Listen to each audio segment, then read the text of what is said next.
यस्य स्वयं स्वभावाति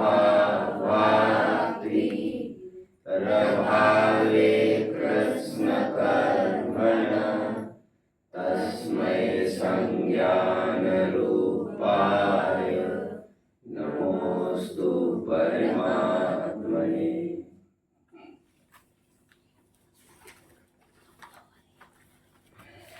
मोक्षार्थियों, अनादिकाल से हमारे चयन में कुछ गलती होती आ रही है। द्वेष को नकार के हम राग को स्वीकारते आ रहे हैं। बताया ये जा रहा है जैसे द्वेष है वैसे राग है। जैसे द्वेष आपको बेचैन करता है वैसे राग भी आपको बेचैन करता है। बेचैनी की जाति में कोई अंतर नहीं है। ये पछाने में कैसा लगता है युवराज जी? वैसे एट फर्स्ट ग्लांस थोड़ी सी दिक्कत होती होगी, ऐसा लगता हो कि पुस्तक की भाषा है। मैं अभी आपके गले उतारता हूँ इस बात को। देखो, कार्बन मोनोऑक्साइड जानते हैं, how is it, what is its nature, how is it for us, for our body? Right, this is what I wanted. It's harmful, it's poisonous, it may even lead to sudden death, cyanide etc. इसीलिए ऐसे chemicals को कहते हैं poison. कहा जाता है इस पर 2-2, 3-3 टैग लगाए जाते गवर्नमेंट की तरफ से कि भैया ये पॉइजन है, कि beyond the reach of children. साधारण आदमी को भी चाहिए तो कोई प्रिस्क्रिप्शन विशेष हो, आदि आदि आदि।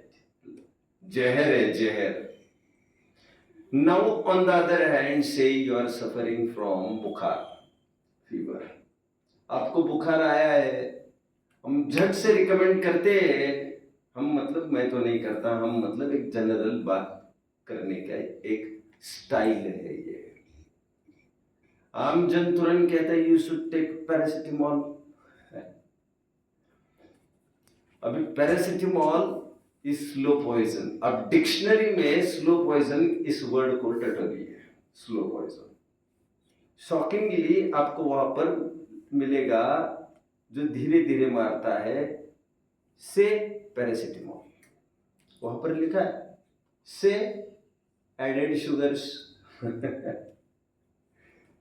जो लोग चॉकलेट्स, टॉफीज, कैडबरीज खाते हैं जिसमें एडेड शुगर्स होते हैं, that is slow poison. Osho Rajneesh को अमेरिका में जब जेल में रखा गया था तो उनका ये कहना है कि मुझे वहां पर स्लो पॉइजन दिया गया। स्लो पॉइजन का तात्पर्य फिर मैं धीरे धीरे कृश होता गया और अंततोगत तो कुछ महीनों में ही धराशायी हो जाता है। धीरे धीरे सब अंदर के लंग्स, लिवर वगैरह सब खराब होने लगते हैं। धीरे धीरे धीरे सब स्पॉइल होने लगता है, डिटेरियोरेट होने लगता है। अचानक जहर दे तो तुरंत शक आता है इन्होंने कुछ किया होगा, उन्होंने कुछ किया होगा। अभी डिटेरियोरेशन के 1-2 महीने के बाद उनको अनुमान हुआ यार जरूर कुछ न कुछ वहां पर मुझे स्लो पॉइजनिंग हुई। तुरंत तो पकड़ में नहीं आती वो। अभी एक हाथ में जहर रखकर एक हाथ में शक्कर रखी हमने। अभी ये कौन कहेगा दोनों एक ही चीज है?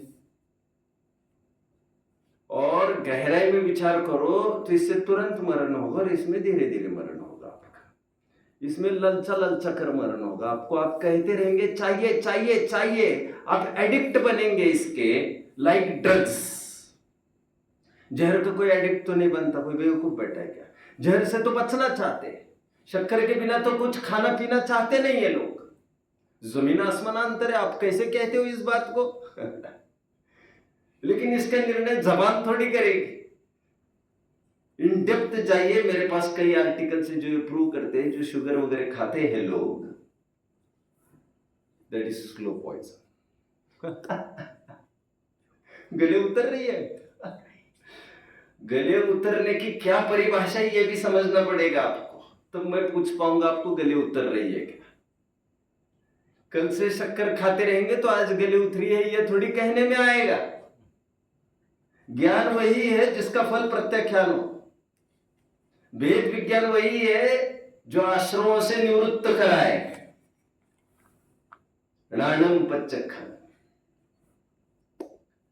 ज्ञान वही है जिसका फल विरक्ति हो। सम्यक दृष्टि भवती नियतम ज्ञान वैराग्य शक्ति। Getting detached is the result. Although it's an art, but it's a result. विरक्त होना फल है, परिणाम है ज्ञान का। सा विद्या या विमुक्त है। इसलिए स्ट्रेस दिया जाता है तुम तो जानो, बस आंख खोलकर दुनिया को जानो, बस जानो। आंख खोलकर मतलब उस आंख से नहीं, उस पैनी आंख से जिसमें आपको शक्कर भी पॉइजन दिखने लग जाए बराबरी से। एक पॉइजन से तो आप दूर हटना चाहते, एक पॉइजन को लिपटना चाहते हो। This is sweet poison, this is slow poison, this kills. इसमें कोई स्टैट्यूटरी वार्निंग भी नहीं है, संवैधानिक इशारा भी नहीं है गवर्नमेंट की तरफ से, surprisingly, but this is poison. कितने जन समझ रहे मेरी बात को। एक जंगल में दोनों प्यासे भटकते भटकते आखिर एक स्थान पर आ गए जहां पर थोड़ा पानी था। पर दिक्कत यह है पानी थोड़ा था और दोनों में स्नेह ज्यादा था। पानी थोड़ो नेह घनो, तू पी कर मरे। और सीन टू, दोनों अपोजिट दिशाओं में से दो जन पानी की तलाश में वही आकर खड़े हुए। सीन दूसरा, पहले सीन में दोनों साथ साथ चलते हुए दोस्त थे, ये दोनों प्रतिद्वंदी एक साथ वहीं पर आकर खड़े हुए। अब यहाँ पर सीन सिनेरियो अलग है। पानी थोड़ो द्वेष घनो, मैं पीऊ कर पाए। हालत दोनों में मरण की है। द्वेष का फल मरण, पानी से चूक जाएंगे। राग का फल भी मरण, प्रॉपर्टी छोड़ के ही तो जाते। माँ बाप कहाँ भोग पाते उसको, और कौन भोग पाया है उसको। जैसे ही हमारे बच्चे माँ बाप हो जाएंगे, उनमें वो रोग घुस जाएगा कि मुझे नहीं भोगना है, मुझे हस्तांतरित करना है। तू भोग, तू भोग, तू भोग, तू भोग, तू भोग, मैं कमाऊंगा। समझ रहे बच्चों क्या कह रहा हूं। राग और द्वेष द्वयी दीर्घ, राग द्वेष द्वयी दीर्घ नेत्राकर्षण कर्मणा। आगे क्या लिखा था? अज्ञानात् सुचिरम जीव संसाराब्धौ भ्रमत्यसौ। एक क्षण चल चुका। अगले श्लोक की ओर बढ़ने के पूर्व थोड़ा सा मेरी तरफ ध्यान देंगे बच्चों। मोक्षार्थियों, हमारा लक्ष्य क्या है सबका?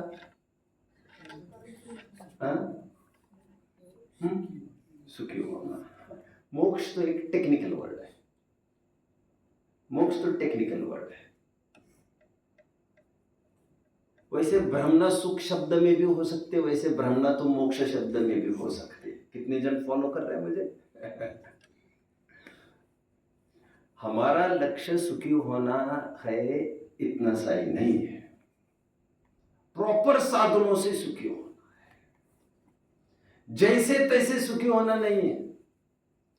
एग्जाम में टॉप करना हमारा लक्ष्य नहीं है। केवल नैतिक और एथिकल वे में टॉप करना है, नॉट एनी हाउ। पैसे कमाना ही हमारा गोल नहीं है। न्याय नीति से पैसे कमाना हमारा गोल है। लोगों को राजी करना ही हमारा गोल नहीं है। चापलूसी के द्वारा भी राजी किया जा सकता है, मक्खन लगा लगा कर, बटरिंग कर करके। और एक स्पष्टवादी बनकर भी हो सकता है, सच्चे हितैषी बनकर, थोड़ी देर के लिए भले बुरा लगे लेकिन आपके हित के लिए हम करेंगे। उसमें भी छवि तो अच्छी बनती, पेशेंस आपको चाहिए। कितने जन फॉलो कर रहे हैं, मुझे क्या कहना है? हमारा लक्ष्य केवल सुखी होना नहीं है,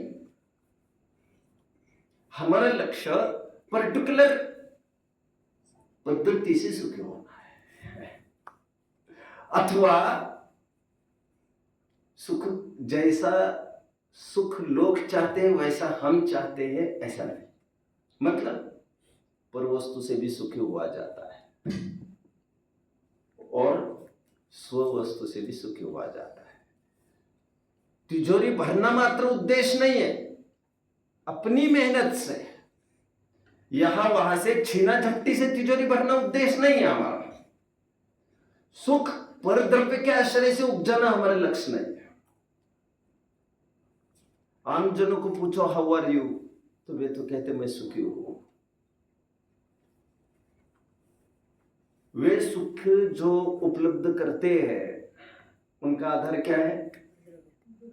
परद्रव्य में धन, संपत्ति, bank balance, investments, friend circles, उनके बड़े बड़े क्लब्स वगैरह जहाँ जो उन्होंने ज्वाइन किए हैं, उनके संभालने वाले, उनके नौकर चाकर, उनकी ठीक ठाक इंद्रिया, उनके डॉक्टर्स वगैरह जो उनके पास है, इसके आधार से वे सुखी होने का दावा है उनका। नजर कहां पर है? पर द्रव्य की तरफ पराश्रित है वो। हमारे ग्रंथों में इसे हिंसानंदी, चौर्यानंदी, मृषानंदी तथा परिग्रहानंदी, स्पेशली रौद्र ध्यान कहते हैं, जो दुर्गति नरक का कारण है। आनंद तो उसके आश्रित भी होता ही, आपको समझना चाहिए पहले। यदि आप इतना एनालाइज कर पाओ आपके जीवन में कि यह सुख बाहर से उपजा है इसलिए यह सुख नहीं है, यह भुला हुआ छलावा है, ठगाए जाने के यहां पर अवसर है, इतना यदि आप समझ पाए तो आप वर्तमान पर्याय पुरते नहीं रहेंगे। फिर आपकी सोच लोकोत्तर होने लग जाएगी। आप यहाँ की कम वहां की ज्यादा सोचने लग जाएंगे। आप शाश्वत सुख की तरफ ढल जाएंगे, क्षणिक सुख का समझौता आप करने लग जाएंगे। कितने जन फॉलो कर रहे हैं मुझे, मेरी बात को? गुड, शाबाश। कहना इसलिए जरूरी है, जो श्लोक आज चल रहा है वो ये कह रहा है यहां पर कहीं भी तो सुख नहीं है। और यदि सुख दिखता है हमें तो यह मिथ्या दृष्टि है, दृष्टि को ठीक करना पड़ेगा। क्योंकि जैसा ग्रंथों में बताया है वैसा प्रतीत होता है कि नहीं होता है? वैसा प्रतीत नहीं होता है तो दृष्टि मिथ्या हो गई। सम्यक दृष्टि को सुख भासित होता है, वो परद्रव्य के आश्रय की बात नहीं है वहां पर। हालांकि सम्यक दृष्टि के, अविरत सम्यक दृष्टि के इंद्रिय सुख है कि अतीन्द्रिय सुख है? दर्शन जी, आपका क्या कहना है? हाँ? प्रश्न क्या है मेरा? हाँ? अरे प्रश्न नहीं बोल पा रहे दादा तुम, और तुम उत्तर बोल रहे, तभी तो उत्तर कहीं भी बोलते जा रहे हैं। प्रश्न क्या है? तो फिर आज फिर से सुनेंगे आप लोग। प्रश्न क्या है? फिर से सुनेंगे? ये नहीं चलेगा भैया। मैंने पूछा अविरत सम्यक दृष्टि जीव के इंद्रिय सुख है या अतीन्द्रिय सुख है, मुझे उत्तर चाहिए।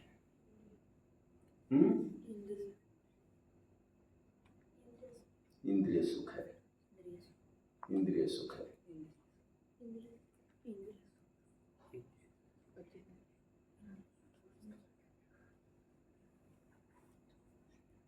जब सम्यक दृष्टि कहा जा रहा है, जिसकी दृष्टि यथार्थ हुई है, वो इंद्रियों में और इंद्रियों के विषयों के आधार से सुख कैसे देखेगा बाबा? पहले तो आपको कहना चाहिए अतीन्द्रिय सुख है, बट वो अविरति है ना अभी, वो इंद्रिय सुख का भी आलम्बन लेता है। इस प्रकार दोनों धारा उसमें पाई जा रही। इंद्रिय विरति हुई कहाँ है? अविरति तो हुई, अविरति तो है वो अभी। समझ में आता है क्या? एक शब्दान अपेक्षा कथन है और एक स्थिरता की अपेक्षा कथन है। यदि आत्मा ही सब कुछ लगता तो फिर वो शायद आत्मा के बाहर आता भी नहीं।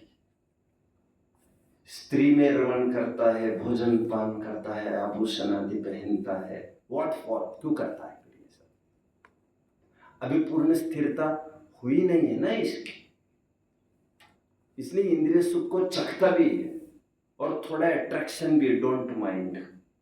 वो अट्रैक्शन चारित्र के कचास है, अस्थिरता का फल है, दृष्टि का फेर नहीं।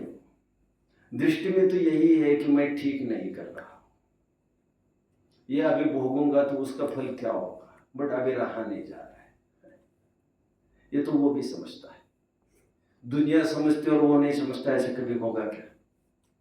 आप पकड़ रहे मेरी बात को? अविरत सम्यक दृष्टि के है दोनों सुख, और दोनों सुख का बराबर एनालिसिस करता है। एनालिसिस मतलब तुलनात्मक अध्ययन भी है उसका, वो जानता भी है सच्चा सुख कौन सा, वो जानता भी, तभी तो वो सम्यक दृष्टि है। इतना फेर ही नहीं जानता तब तो फिर क्या बात रहती। इसलिए वो सुखी भी है और साथ साथ दुखी भी है। वो किसने कहा वो दुखी नहीं है? सीता के वियोग में दुखी तो हो रहा है, थोड़ा सा पोदनपुर क्या नहीं मिला तो लड़ने के लिए तैयार है बाहुबली से। किसने कहा वो दुखी नहीं है? 6 घंटे जितने निकले हैं और दुख नहीं आप कह रहे हो, कोई मानेगा क्या इसको? चक्रवर्ती तो ये है जो बैठे हैं। कौन? जह चक्के नय चक्की चखंडम साह्यम अवीर्घेन तहमयि चक्केन मया चखंडम साह्यम दव्वम। मुनिराज को भी चक्रवर्ती पदवी होती, कितने जन जानते हैं? निमित चंद्र सिद्धांत चक्रवर्ती नाम सुना है किसी ने? या मिल जाएगा कोई? अच्छा, यहाँ नहीं मिलेगा, यहाँ नहीं मिलेगा, यहाँ नहीं मिलेगा। निमित चंद्र सिद्धांत चक्रवर्ती गोमट सार के रचयिता, त्रिलोक सार के रचयिता,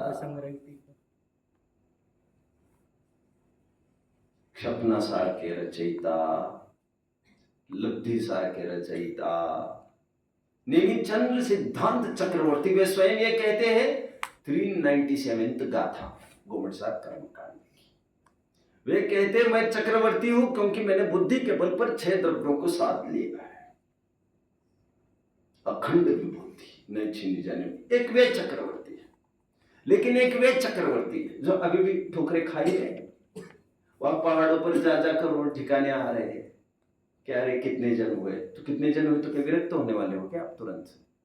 वहां पर जाकर फिर लड़ाई डिशम डिशम करने वाले हो भैया के साथ, और फिर वहां पर जो होगा सो होगा। फिर मजबूरी का नाम महात्मा गांधी उठाकर पटकाया जा रहा था, फिर वे चले गए, फिर अभी तुम भी चले जाओगे। जरूरी है यहाँ पर सब कुछ दुख दिखना, दिखता है कि नहीं बच्चों? यह संसार पूरा दुखों से भरा है, इस श्लोक में बोला जाएगा। श्रीमद राजचंद्र जी कहते हैं, आंख उठाओ वहां नरक है, पैर रखो वहां जहर। ऐसी जिसको दृष्टि हुई है, ऐसी जिसे विश्व दृष्टि हुई है, वह सम्यक दृष्टि है। सम्यक दृष्टि को कहीं भी नहीं रुचता है। यह पर द्रव्यों की तरफ से कथन है, क्योंकि बाहर का स्वरूप ऐसा है कि पूरा विपदाओं से भरा। आप दिखाओ और वहां दलदल नहीं है, ऐसा कोई स्थान नहीं। विपदाएं ही विपदाएं भरी है, और हालत यह है एक विपदा हटी नहीं। अब जश्न नहीं मना रहे थे, आज मैं मुक्त हो गया संकटों से, उसके लिए आज मैं पार्टी दे रहा हूं। अब पार्टी में ही तुम्हारा मजा किरकिरा, उस पार्टी में ही कुछ न कुछ होने वाला है तुम्हारा।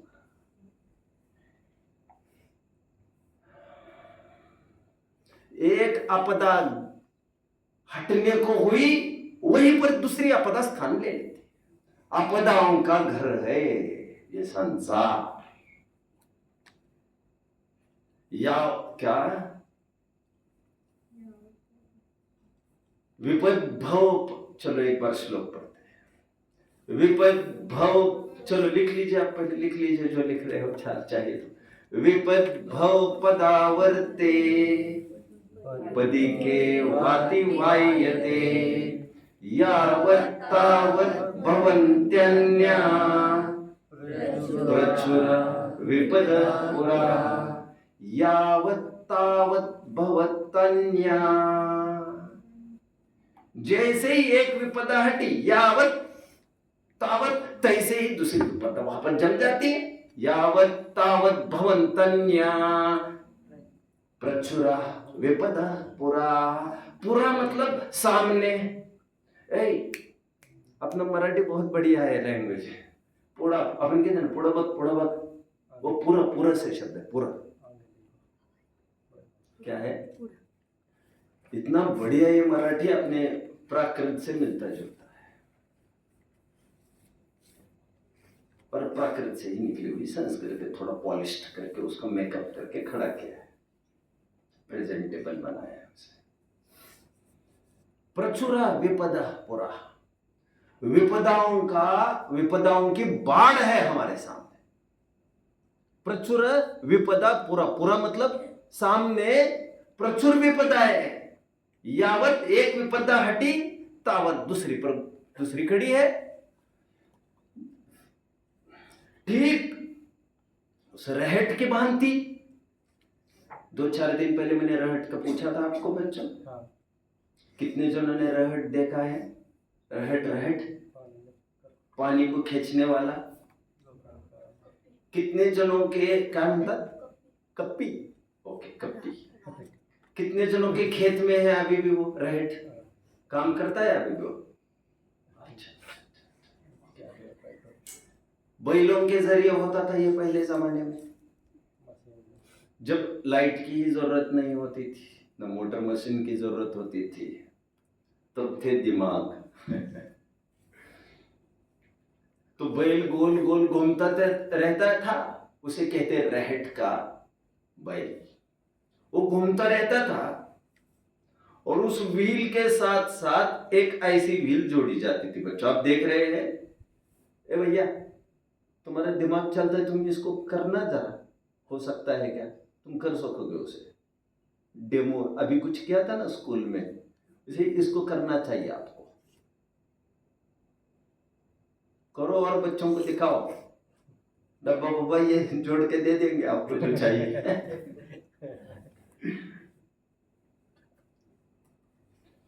बैल जो घूमता रहता है वो तो ऐसा घूमता है, लाइक ए डिस्क, हॉरिजॉन्टली। अब उसी को जोड़कर एक वर्टिकली चलता है, ये घुमा तो ये भी घूमता है, और ये जैसा घुमा तो ऐसा जैसे बेल्ट लगाया रहता है उसको डायरेक्ट कुएं में एकदम नीचे। सब डब्बे डब्बे डब्बे टंगे रहते हैं, खाली डब्बे जाते रहते हैं। आपने वो मेरी गो राउंड देखा है ना, Giants wheel, what do you call for that? Giant wheel. वो जैसे चलता है, वो पाल एक ऊपर तो एक नीचे ऐसे चलता रहता ना, उसी प्रकार ये रहट गोल गोल घूमते रहते हैं। खाली डब्बे नीचे जाते रहते हैं, भरे डब्बे ऊपर आते रहते हैं, निरंतर रहट की बात। रहट को उपमा दी है, जो रहट चल रहा है उसका जो एक डब्बा है, एक पहिया है, वो है एक आपत्ति है, विपत्ति। एक सरका नहीं तो दूसरा सामने खड़ा, ये उदाहरण दिया जा रहा है। पदी के वाति वाह्यते, पद के समान, एक पैर के समान, रहट के एक पैर के समान, पदी का इव, पदी का समान, पैर समान, रहट के एक पैर के समान एक विपत्ति समझना। एक रहट, एक पद, पैर पाला उसका, नीचे गया तो उतने सामने ऊपर दूसरा आ जाता है। एक झंझट खत्म नहीं हुई, दूसरी झंझट यार तुम्हारी सामने लग गई। एक बच्चा पालते पोसते ऊपर बड़ा कर दिया, टैम टैम दूसरा आ गया। यही धंधे करते रहो तुम। बड़ी विचित्रता है संसार की, बड़ी विचित्रता है। अच्छा, आप कहोगे ये तो शादीशुदाओं की बात करने लग गया, वो तो बच्चा पैदा कर करके परेशान हो रहे कमा कमा कर। ब्रह्मचारियों के क्या ठिकाना है? कोई स्कूल संभाल रहा है, कोई कुछ कर रहा है, वहां पर वो हेडेक पाल रहे हैं। हेडेक पालने वालों की कहा कमी? अरे तुम्हें इतना फर्स्ट क्लास चांस मिला था, तुम जबरन अपनी गर्दन जा जाकर फंसाओ ना, मेरे फंसाओ ना गर्दन कहकर फंसाते जा रहे, फंसाते जा रहे। अब हालत ये है, शादीशुदा तो अच्छा अच्छा अध्ययन कर लेते और तुम वैसे के वैसे रह गए। कितने जन फॉलो कर रहे हैं? इसके लिए ब्रह्मचर्य लिया था क्या? मैं संस्थान संभालूंगा, मैं गौशाला खोलूंगा। दो प्रकार की झंझटें होती है बच्चों। एक खड़ी की हुई झंझट है और एक आप पड़ी हुई झंझट है। क्या कहा? एक खड़ी की झंझट है, एक आई हुई झंझट है। आई हुई झंझट है मतलब अब कोई पैदा ही इसी बेकार पैदा हुआ। बेकार मतलब हाथ ही नहीं है, पैर ही नहीं है, अब उसको दुगना समय लगता है एक एक काम में। गरीबी में पैदा हुआ। આવી પડેલા प्रसंग છે, खड़े हुए आए हुए प्रसंग है। અને एक है खड़े करेलो प्रसंग। ये तो तुमने खड़े किए हैं प्रसंग कुछ कुछ। बैठे बैठे किसी ने सोचा मुझे मन नहीं लग रहा, मैं क्या करूं यार, एक स्कूल खोल देता हूं। अभी मरने वाला है, मरने वाला है। अरे बेवकूफ, तुम्हारा बुढ़ापा है अभी लगा और तू सोच रहा है अभी इसमें तुम डोलते फिरोगे। तू करना अपना अपना कर, जाएगा ये भी हाथ से तुम्हारे और वो भी हाथ से जाएगा तुम्हारे, लेकिन बेवकूफी में अपना जीवन तबाह कर देते। दो प्रकार के संकट कौन से कहे? एक तो बाय चांस आए हुए और एक जानबूझकर फटे में टांग उलझ जाते हैं। देखो तो कैसा लगता है, देखने में क्या जा रहा है, देखने में क्या जा रहा है, तो फंसा गर्दन तुम्हारी उस मशीन में, तो वो जानबूझकर फंसा देते हैं। फिर कहते हैं निकालो, बचाओ बचाओ बचाओ। पहले तो लाइन में खड़े रहे तुम, मुझे डालने दो, मुझे डालने दो। और फिर जब गर्दन फंस गई तो कहते कोई बचाओ यार, कोई बचाओ यार, कोई बचाओ यार। अच्छे थे भले थे बाहर। बहुत सुंदर ये छंद है। गोरख धंधे की एक कड़ी को हाथ लगावे, फिर सुलझाना मुश्किल उलझता चक्र ही जावे। कितने जन समझ रहे मेरी बात? आगे आगे आगे आगे। गोरख धंधे की एक कड़ी को हाथ लगावे, फिर सुलझाना मुश्किल उलझता चक्र ही जावे। त्यों ही समस्याएं अनंत, जीवन है थोड़ा, सुलझाने की आकुलता में जीवन होवे पूरा। संक्लेश में मर के अरे दुर्गति ही जाता है। और मनुष्य पर इतनी मुश्किल से मिली हुई धू धू धू धू करके जा देता है। इतनी मेहनत से पैसा कमाया और क्या कह रहा है, मुझे वो फटाकों की वो माल लानी है 2000 वाली जो चलती रहती है 2 घंटे तक। क्या बेवकूफ आदमी है। 10 दिन लगाए तुम्हें कमाने के लिए, वो रात दिन मेहनत करके कह रहे मैं अभी पटाखा चलाऊंगा, पट पट पट पट पट, अच्छा लगता है वो। क्या मनुष्य पर इतने मुश्किल से मिली है, अब वो चाहता है वो एक एक बातों में उलझने में उसे अच्छा लगता है, अच्छा लगता है। बहुत जन होते हैं ऐसे। उलझना अच्छा लगता है। महात्मा गांधी जी ने इसलिए कभी अपने स्पीच में कहा था, महात्मा गांधी वह व्यक्ति है जिन्होंने घर गृहस्थी के लिए कभी कुछ नहीं किया। दुनिया वाले भले उनके बहुत नाम लेते होंगे, लेकिन घर वाले ठो ठो करते थे, कहते थे ये तो हमारे कुछ लगते ही नहीं है, इनको कुछ लेना देना ही नहीं घर गृहस्थी से।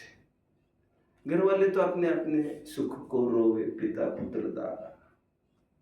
वे गांधी जी ये कह रहे हैं बच्चों, अपने जीवन के अंतिम पड़ाव में, मैंने शायद कभी कहा था आपको, एक स्पीच में उन्होंने कहा था कि शायद ये चरखा मेरी जान ले लेगा। क्या? चरखा चरखा चरखा चरखा चरखा चरखा, प्रचार प्रसार खूब किया ना चरखा का बच्चों। स्वदेशी आंदोलन, क्विट इंडिया। अभी कहते इसकी प्रेरणा करते करते अब मुझे भारी समस्या हो गई, मैं मेरी समाधि साधना कब करूंगा अभी। लेकिन कैसे भाग्यशाली जीव है, कुछ कुछ लोग धर्म से चालू करते और समाज सेवा में उतर जाते हैं। इतने बेवकूफी में जीवन लगा लेते हैं अपना, फिर मंच पर कहते कोई फटे कपड़े हो समाज के लेके आओ भैया, गरीबों को बांटने। अरे तू अच्छा काम कर सकता था। अरे कपड़े पहनना अपना स्वरूप नहीं है भैया, निर्वस्त्र अपना स्वरूप है, कपड़े में हमारी शोभा नहीं है। तुम ऊंची शिक्षा दे देते, तुम कहां फंसे इसमें। मैं प्राकृतिक चिकित्सालय खोलूंगा, मैं फलाना खोलूंगा, ठिकाना खोलूंगा। अरे तुम ग्रंथों के सार खोलते लोगों को, ये काहे के लिए, इसके लिए बैठे ना सभी जन, फटे में फिर फिजुल में टांग हो जाते। विनोबा भावे ने अपने अंतिम पड़ाव पर यह कहा था, ये लोग ऐसे थे जिन्होंने समाज सेवा में पूरा जीवन लगाया और जीवन के अंतिम स्टेज पर यह अध्यात्म की तरफ ढल गए बच्चों। वो लास्ट ओवर जिसको जीतना आया मैच को, धड़ाधड़ चौके छक्के हो गया, अभी विकेट्स को संभाल लिया, अभी सेटअप और फॉर्म में आ गया, अभी धड़ाधड़ ठोकते जाओ। लेकिन ये आर्ट बहुत जनों को जमता नहीं। कुछ लोग स्टार्ट अच्छी करते हैं बट उन्हें एंड अच्छा करना नहीं आता है। फिर से एक बार श्लोक पढ़ेंगे इसका, पढ़िए। विपद्भव पदावर्ते वादिके वाति वायते यावत् तावत् भवन्त्यन्या प्रचुरा विपदा पुरा। एक आपदा हटी नहीं। अब देखो 3 स्टेजेस को मैं खड़ा करता हूँ, आपदाओं को थोड़ा बताता हूँ, फिर कैसे रास्ता निकलेगा वो भी बताता हूँ। पहली स्टेप, पहले ये स्वीकार करो ये सब आपदाओं का वास है जहां पर मैं रह रहा हूं। ऐसा स्वीकार जो करेगा नहीं, सब चंगासी में जो सो रहा है उसको तो अभी दिल्ली बहुत दूर है। कितनी आपदाओं में है। अच्छा आप मुझे बताइए बच्चों, आप लाइफ का पहला हिस्से को भोग रहे हो, बचपन को 3 हिस्सों में से। आपका कैसा है जीवन में, आपको पूछना चाहता हूं। मतलब स्कूल जाना किसे अच्छा लगता है? अरे सबसे, अब मैं क्या कहूँगा, वैसे तो मैं टॉपर था लेकिन निरंतर टेंशन बना रहता। और एक ही है, आखिर ये सिलसिला बंद होगा कब? जब मैं कॉलेज वालों को देखता था, जब बड़े बड़ों को देखता था, मैं कहता था मेरे माता पिताओं की तरफ, आड़ोस पड़ोसियों की तरफ, कभी आवाज तो होगी यार ये झंझट खत्म हो गई। वैसे होने को मैं मेरे फील्ड का मास्टर था, मैं उसकी बात नहीं कर रहा मास्टर होने की। मैं कह रहा हूँ कितना प्रेशर रहता है, ये पढ़ना वो पढ़ना, tension tension tension tension tension. जुनून भी आखिर क्या है? टेंशन ही तो है, वो माथे पर भार है ना बराबर।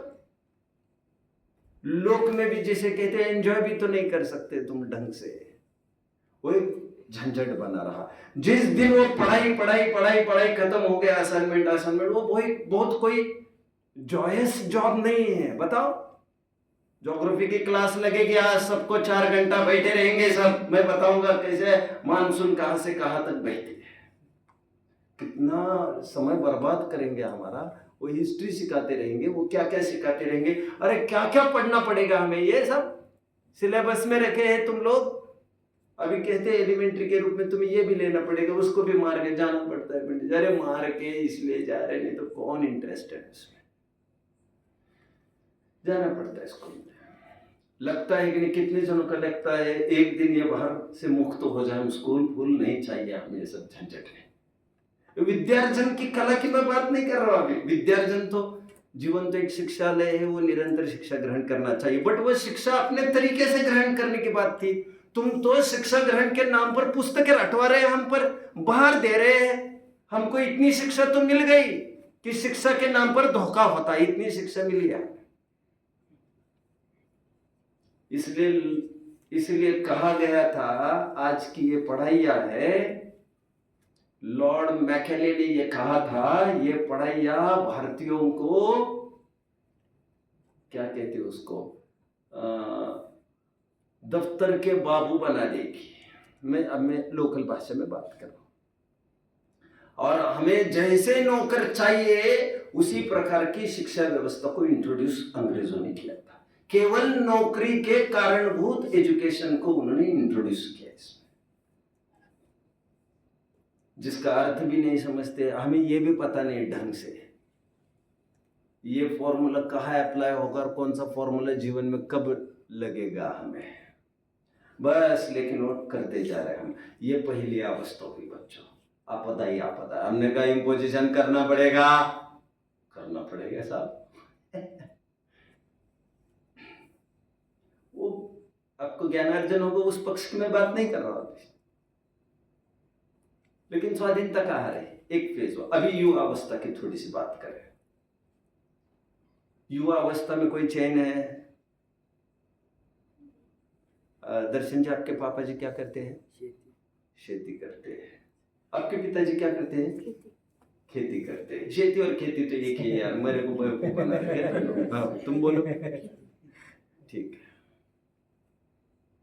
आपके क्या करते हैं वैसे युवराज जी? कितने बजे निकलते बोले घर से? 10:30 बजे। लौट के कब आते हैं?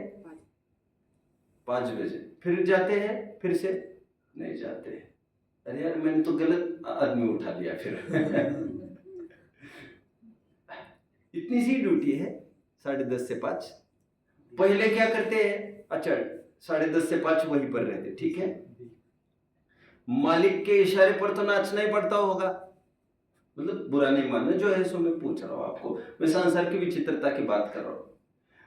पिताजी ने कभी आंच नहीं लगने दी होगी, लेकिन आपको उन्होंने ये कहा होगा, बेटा तू तो पढ़, बाजी मैंने रोक रखी है, जैसे बाजी प्रभु देशपांडे ने किया था पावन खिंडी में, मैं तो करके रहूंगा, तुम तो जब वो सायरन दो गए प्रतापगढ़ पर पहुंचे, प्रतापगढ़ ना विशालगढ़, जब तुम पहुंचोगे वहां पर, तब बस तोप की मुझे 3 सिग्नल्स दे देना, तब तक मैं लड़ता रहूंगा। यहाँ पर बाप ने हमें कह दिया है, भैया मैं तो लड़ता रहूंगा, तुम पीछे मत देखो, तुम्हारी डिग्री होने तक मैं थकने वाला नहीं हूं, चाहे जो कुछ हो मेरा, बस मर जाओ तो ही ठिकाना, फिर कोई कह नहीं सकते। फिर और आते जाते ऐसे में कभी एक्सीडेंट हो गया, कुछ हो गया, तो फिर उसमें भी ढंग से थोड़ी मर सकता है आदमी।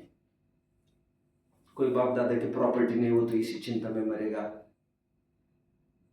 मेरे 1 लड़का है, मेरा 2 लड़का है, मेरे 3 लड़का है, 1 लड़की की भी शादी भी होनी थी, उसको कौन देखेगा, उसको कौन देखेगा। समाज की क्या बात है? अभी यहाँ पर मेरी जिम्मेदारी मैं पूरी नहीं कर पाया, अब उसकी स्थिति को विचारो। कितने जन समझ रहे हैं मेरी बात को? बाप दादाओं के पैसे बहुत जनों को नहीं मिले हैं ना, अपन उस स्थिति की बात करते हैं। युवा अवस्था थोड़ा सा विचार करेंगे। चलो 10:30 के पहले क्या करते हैं? घर गृहस्थी का तेल मसाला तो इकट्ठा करते ही होंगे मार्केट जाकर, शाम को आने के बाद कुछ काम रहते होंगे उनको, मतलब कुल मिलाकर। और फिर हफ्ते भर में कभी यहाँ भी जाना है, वहां भी जाना है, कार्यक्रम में जाना भी पड़ता है, नहीं जानेंगे तो फिर रिश्तेदारी निपट जाएगी हमारी, तो फिर संकट में कौन काम आएगा। और बहुत कुछ इनकम होती नहीं है, ऐसा नहीं है कि 4 दिन रेस्ट करो और चलो अभी घूम के आ जाए कहीं। घूमने की क्या बात है भाई? यहाँ पर अभी हमारा घर स्वयं का बनाना है, अभी किराए का घर है कि स्वयं का घर है? स्वयं का। लोन वोन है कि कुछ इस पर? आपको लग रहा होगा अच्छा पकड़ लिया मुझे। मैं तो आपके जरिए एक जन की क्या स्थिति वो स्टडी कर रहा हूं मैं। कुछ लोग ऐसे हैं बच्चों, जो लोन चुकाते ही चुक जाते हैं, निपट जाते हैं, और उनको इतने में ही लगता है मैं जाते जाते यदि घर भी बना के चला जाऊं तो बच्चों पर ये आँच ना आए। मेरे घर नहीं था तो मैं कम से कम घर करके चला जाऊँ। लेकिन जब तक वो मर जाता है बच्चों को लगता है तो बहुत छोटा घर है, फिर बड़ा घर करते करते वो मर जाता है। आपत्तियां कोई कम थोड़ी, और अचानक सब फंड कर लिया, अचानक अभी तो थोड़े थोड़े लोगों के कितने खर्चे हो गए। अरे हमारे टाइम में 100 रुपए में काम होता था यार। अभी तुम, हमारे टाइम में बच्चों स्कूल की फीस, और अच्छी से अच्छी स्कूल थी हमारी, 100 रुपए महीना फीस थी उसकी। इंग्लिश थी ना, और उस समय में पहली हुई थी वो, तो उसकी फीस ज्यादा थी, 100 रुपए महीना थी, तो लोगों को बहुत लगता था। अभी तो डोनेशन ही कितने का लेते, क्या होता है। और उसके पीछे कितने बजे जाते आपके पापा घर से बाहर? 7 बजे निकल जाते हैं। अभी इसकी हालत बेकार टाइट होने वाली है, तुम्हारी हालत तो फिर भी ठीक थी। मोर डिमांड्स, मोर गधा मजूरी। अब ये बताओ, 7 बजे सुबह सुबह निकल जाने की बात कर रहे हो। Oh my God, oh my God.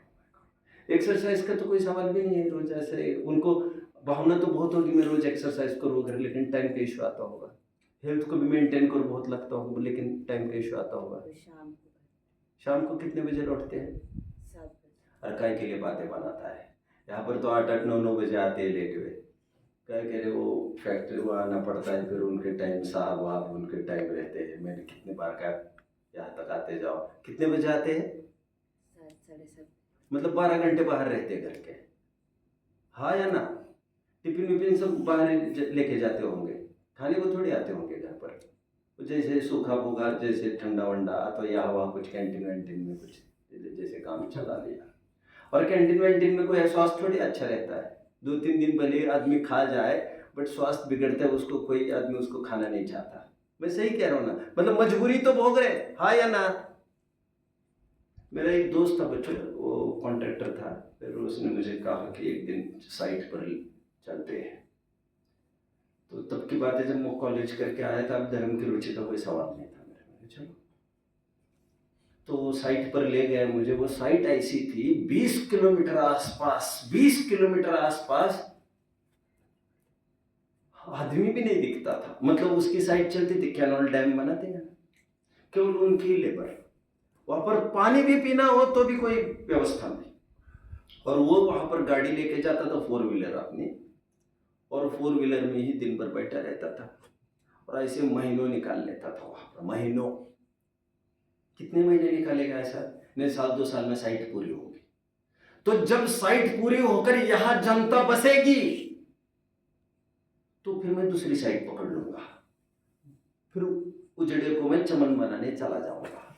मतलब तुम तो उजड़े में पूरी जीवन। कॉन्ट्रैक्टर नाम कैसा लगता है? Is contractor. बड़ी बड़ी 4 व्हीलर, अरे घर पर तो रहता ही नहीं है, अरे खाता क्या है, ये पीता क्या है, ऐसे एडजस्ट करते रहते हैं। ओह, पोटाला चिमटा घेत घेत घेत घेत, अतिवाह्यते। क्या? अतिवाह्यते चली जाती है। जैसे ही एक आपदा चली जाती है, वैसे ही दूसरी आपदा घर कर जाती है। और कुछ सब कुछ होते होते अभी सब अच्छा देखना था कि किसी को बीमारी निकल आई, फिर अस्पताल के चक्कर चालू हो गए। किसी ने केस ठोक दी तो कोर्ट कचहरी चालू हो गई। सब कुछ अच्छा था और किसकी नजर लग गई, हमें लगता है।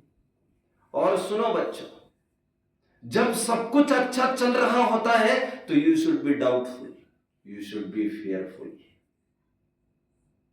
आपको भयभीत होना चाहिए उस समय में। अभी तक कैसे कुछ नहीं हुआ है, कुछ ना कुछ होगा जरूर, क्योंकि दुखों का भंडार कहा गया है इस संसार को, वैसे ही नहीं है। यहां पर कोई प्रतिकूलता आने में अचरज नहीं है, प्रतिकूलता न आने में अचरज ज्यादा है। नौ द्वारे को पिंजरा, या में पंछी मौन। क्या कहा बच्चों? नौ द्वारे को पिंजरा, या में पंछी मौन।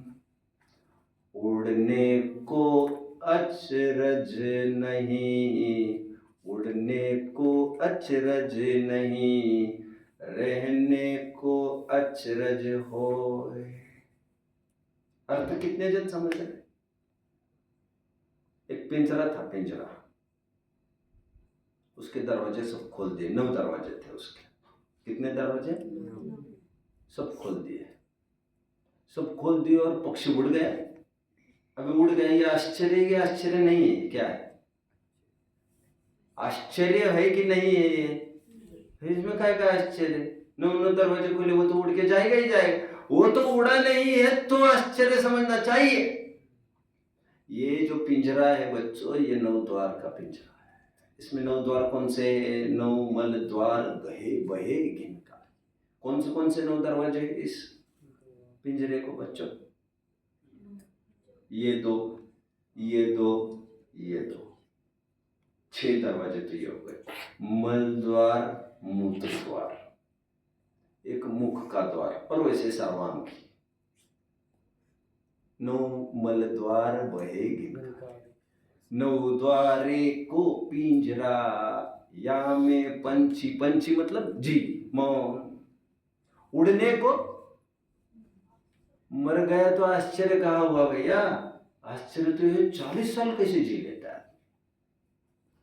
इतनी बार ये सिटी जाकर एक जन ने भी ठोका नहीं, इसको मरा नहीं अभी तक। आश्चर्य तो यही है। आश्चर्य आज एक्सीडेंट हो, ये आश्चर्य थोड़ी। कितने जन फॉलो कर रहे हैं? यहां पर प्रतिकूलता आने का आश्चर्य नहीं करना चाहिए बच्चों। प्रतिकूलता न आए उसका आश्चर्य करना चाहिए, समझ लेना चाहिए। अभी तुम खड़े हो शांति से, एक प्रतिकूलता की प्रतीक्षा करो। यावत तावत भवंतन्या, बोलिए बच्चों, प्रचुर विपदा पुरा। अनेक विपत्तियां खड़ी दिखती है, और बुढ़ापा तो पिंड ही है उसका। एक तो हमें ढंग से चल नहीं सकते, और यहाँ वहां हाथ लगा तो और बच्चे कहते हैं हमारा पेंट उड़ जाता है, फलाना हो जाता है, ये हो जाता है, वो हो जाता है। अरे तुम्हारे पेंट इस प्रकार पूरी विपदाओं में भरा पूरा ये संसार है, पूरी पर्याय है। एक विपदा चली जाते हैं, हमें लगता है बस हट जाएगा।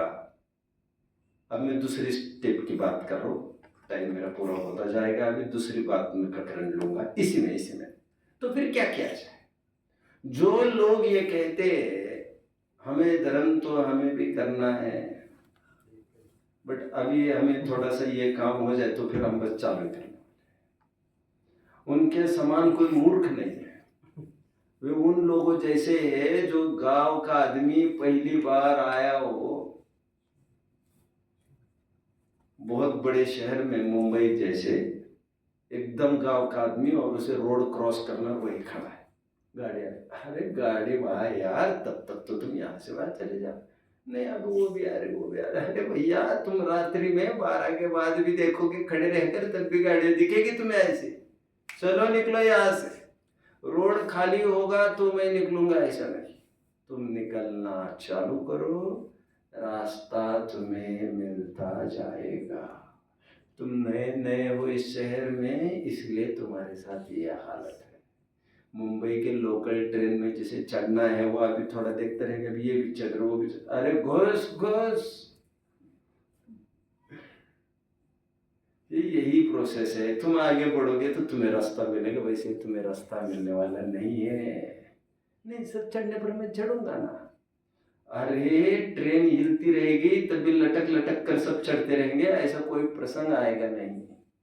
जो इस धोखे में सो रहा है, थोड़ा टाइम आएगा मुझे, वही कछुआ और खरगोश के आध्यात्मिक रेस बच्चों देखी ना आप लोगों ने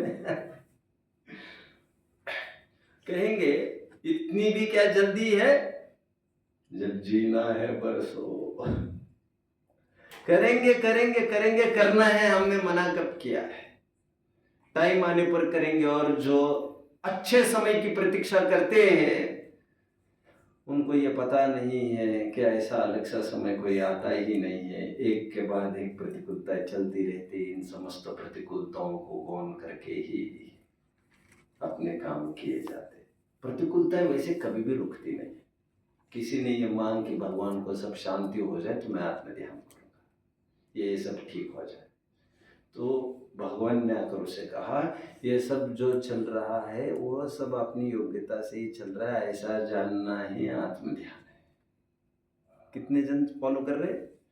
क्या कह रहा है वो भगवान को? ये सब ठीक हो जाए तुम्हें आत्मध्यान, ये सब जो चल रहा है अपनी योग्यता से, ठीक मतलब योग्यता से चल रहा है, ऐसा जानना ही आत्मध्यान है, तुम्हारी उसको जरूरत नहीं।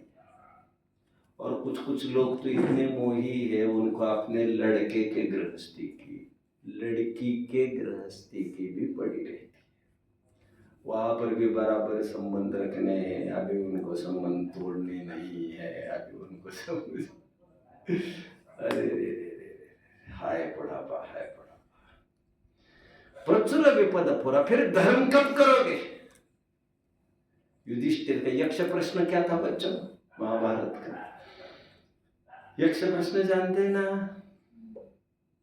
जंगल में जब पांचों पांडव और उनकी माँ, कौन थी माँ पांडवों की? कौन? कुंती। ये फंस गए और उनको पानी की जरूरत थी। किसी ने कहा कि मैं देख कर आता हूँ पानी, अब रुकिए। किसने कहा होगा? सहदेव ही कहेगा, छोटा है वही तो कहेगा। सहदेव ने कहा मैं आता हूँ देख कर पानी, बहुत देर हुई वो आया नहीं। नकुल ने कहा अब मैं दो चीजें देख कर आता हूँ, पानी भी देख कर आता हूँ, सहदेव कैसे न आए वो देख कर आता हूँ। नकुल गए, वो भी ढेर। अब भीम ने ये कहा कि भाई मैं तीनों को देख कर आता हूँ, नकुल भी गायब, सहदेव भी गायब और पानी भी नहीं मिला। तो जाते जाते दोनों ने कहा भैया तुम तो आना जल्दी, तो तुम्हारे पीछे हमको आना न पड़े। और हुआ ऐसा ही, भीम भी लौट के नहीं आया। आखिर हुआ क्या? अर्जुन ने कहा, अर्जुन गया सो वो भी चला ही गया। युधिष्ठिर ने सोचा ये मांजरा क्या है। जब वो गया एक नदी पर तो दूर से देखा तो नदी तो दिखी, और जो पास में गए तो ये वहां पर उसको चारों जन ढेर दिखे, चारों चारों चारों। अरे ये क्या हो गया? तो वो जैसे ही उसने सोचा कि अब मैं देखता हूँ क्या होगा, पहले पानी तो ले जाओ, जितने में वो वन देवता प्रकट हुआ और उसने कहा रुक जाओ, पानी को छूने के पहले मेरे प्रश्न का उत्तर दो। यक्ष ने कहा, इसे कहते हैं यक्ष प्रश्न। यक्ष कहते हैं देवों, व्यंतर जाति के 8 भेद है बच्चों, किन्नर, किम पुरुष, भूत पिशाच, यक्ष राक्षस भूत पिशाचा, है ना? मोहरग किन्नर किम पुरुष, क्या है वो? मोहरग राक्षस आदि वो सूत्र है। तो यक्ष ने प्रश्न पूछा उनको कि बोल, सबसे आश्चर्यकारी चीज क्या है इस सृष्टि में? और तू नहीं बताएगा तो तेरा भी यही हाल होगा, और बताएगा तो पानी मिलेगा। तो युधिष्ठिर को समझ में आया ये उत्तर नहीं दे पाए इसलिए धराशायी हो गए हैं ये सब, और मैं उत्तर नहीं दूंगा तो मेरी भी यही हालत होगी। मैंने कहा बोलो प्रश्न, सबसे आश्चर्यकारी चीज क्या है? तो युधिष्ठिर ने यक्ष प्रश्न का उत्तर क्या दिया बच्चों? सबसे आश्चर्यकारी चीज तो ये है कि सब जानते हैं ये कुछ साथ में आएगा नहीं, फिर भी ढोते रहते अपना आत्म कल्याण करता, अरे करूंगा करूंगा। ये सबसे आश्चर्यकारी चीज है। तो कह रहे ठीक है, किम आश्चर्यम किम दुर्लभम। सबसे 3 प्रश्न वैसे पूछे, मैं आपको कट शॉर्ट करके। सबसे दुर्लभ उनका मनुष्य पाया है, इसमें क्या करना चाहिए? किम प्रयदम, उन्होंने कहा आत्म कल्याण करना चाहिए। सबसे आश्चर्यकारी चीज क्या है? करने लायक यही है, ऐसा सब बोलते भी है लेकिन करते नहीं है कोई। ये सबसे आश्चर्यकारी चीज है। करना चाहिए भी बोलते हैं, करेंगे भी बोलते हैं करेंगे करेंगे करेंगे। अरे अब कब करेंगे यार, अब तो जाना है तुमको। और वो टाइम पर्टिकुलर आता नहीं जो प्लान किया था कि मैं इस टाइम पर करूंगा, और तुम्हारे प्लान्स खत्म होते नहीं, तुम्हारी समस्याएं दिन ब दिन बढ़ती जा रही, और तुम हमें कह रही है ये हो तो हो जाए तब तो मैं कुछ करूँ, ये हो जाए तब तो मुझ करूँ। अरे तू कर, नहीं तो मत कर, तू जा, तुझे कोई नहीं पूछने वाला है, तेरे पीछे कोई नहीं रुकने वाला है। अभी तेरी हालत बहुत जल्दी तुम्हें पता चलेगी कैसे होने वाली है। संसार वृक्ष जैसी हालत हो जाती है इसकी, और आखिर तक ये शहद को छोड़ता नहीं है, और डंक मधुमक्खियों के, चूहों के काटने का गति वो निरंतर चल रही है। प्रतिपल मौत की तरफ बढ़ते हुए भी वो उसकी सुध नहीं लेता कि मुझे कुछ करना है। इसी परिकर में फंसा रहता है। और मैंने कहा ना, जिनको अनुकूलता है वे भी कुछ ना कुछ खड़ा करते हैं और कहते मैं क्या करूँगा, फिर टाइम पास के लिए मैंने किया, मुझे जरूरत नहीं है, कहते मैं जरूरत नहीं है बट टाइम पास के लिए क्या करेंगे कहकर कुछ लोग कुछ चालू करते सब फजित। और जब उनको कहे आया करो तो कहते नहीं हमें ये रहते, फिर क्या करेंगे। तो धर्म के लिए समय नहीं रहता ऐसे लोगों के पास। तो इसी के बीच में रहट चलता रहेगा, इसी के बीच में घोड़े को पानी पिलाना भी पड़ेगा। आपने पुस्तक पढ़ी होगी सत्य की खोज, कितने जन ने पढ़ी है, उसमें रहट की बात है ना, रहट भी चलता रहेगा और पानी भी पिलाना पड़ेगा। पानी पीना हो तो रहट का आवाज सुन के पीना। राइट। अभी तुम आदत लगाओ भैया, ये तो चलता रहेगा, इसी के बीच में पानी पीना पड़ेगा। हमारा घोड़ा बिचकता है, रहट बंद कर दो ना दादा। अरे रहट बंद करने पर पानी भी तो नहीं आएगा ना। तो यदि तुम्हें प्यासा नहीं मारना हो अपने घोड़े को तो उसको समझा, इसी के बीच में पानी पी ले। अभी जब भी फोन होगा बच्चों घर पर, अपने पापा मम्मी को कह देना समय का कोई भरोसा नहीं है, रोज 2 पेजेस 3 पेजेस कुछ ना कुछ चालू करो। रोज जैसे स्नान करते हो, रोज कपड़े पहनते हो, रोज अच्छा रोज खाते पीते हो, इसकी तो कोई कमी नहीं हो रही है। तो रोजाना कुछ तो पढ़ो, कुछ तो करो, कुछ तो सोचो। सुबह उठकर मैं क्यों आया हूँ, मैं कौन हूँ, मेरा क्या लक्ष्य था, मेरा जो लक्ष्य था वो पूरा भी होगा क्या कभी। कोई प्लानिंग नहीं, कुछ नहीं। जैसे पशुओं का जीवन वैसे आपका जीवन, कोई फर्क। पशुओं का तो कोई विकल्प नहीं है सच पूछो तो। उनको कोई भी बच्चों के लिए कोई बिल्डिंग प्रॉपर्टी कुछ काम करना है, कुछ नहीं। पशुओं के साथ तो सचमुच तुलना नहीं हो सकती, सचमुच नहीं हो सकती यार। अक्सर मनुष्य किया करते हैं नर में पशुता का आरोप, किंतु पशु भी करते हैं क्या कभी प्रकृति का लोप। मैं पशु को सुरत्व की जननी भी कह सकता हूँ, परंतु किसी पशु को नर कहना मैं कभी नहीं सह सकता। सॉरी, मैं नर को सुरत्व की जननी भी कह सकता हूँ, पर किसी नर को पशु कहना मैं कभी नहीं सह सकता हूँ। मैथिली शरण गुप्त।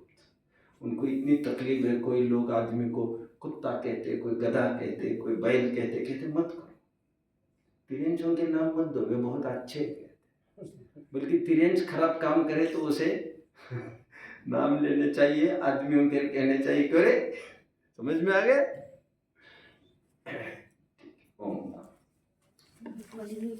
अच्छा, इक्वेशन क्या बनेगा भैया, आप बोलिए क्या बनेगा इसका, बोलो। इक्वेट कैसे, उसको फिगरेटिवली कैसे प्रेजेंट करेंगे। लाइफ, एक quote, life full of problems. The time you find the solution for the one, it gives rise to the other problem. Life is equal to problem plus problem plus problem plus problem plus dot dot dot dot dot so on. Endless process. वहां पर अंत में लिखो infinite. अनंत शास्त्रम विपुलाश्च विद्या अल्पश्च कालो बहुविघ्नताच। अनंत विघ्न है। मराठी की कहावत बोलना जरा बच्चों। नकटीच्या लग्नाला 1717 विघ्न। किती? 1700 विघ्न। कितनी कहावत है, और कहावतें बोलो जरा। कशात काय आणि पाठ क्या ठीक है। चलिए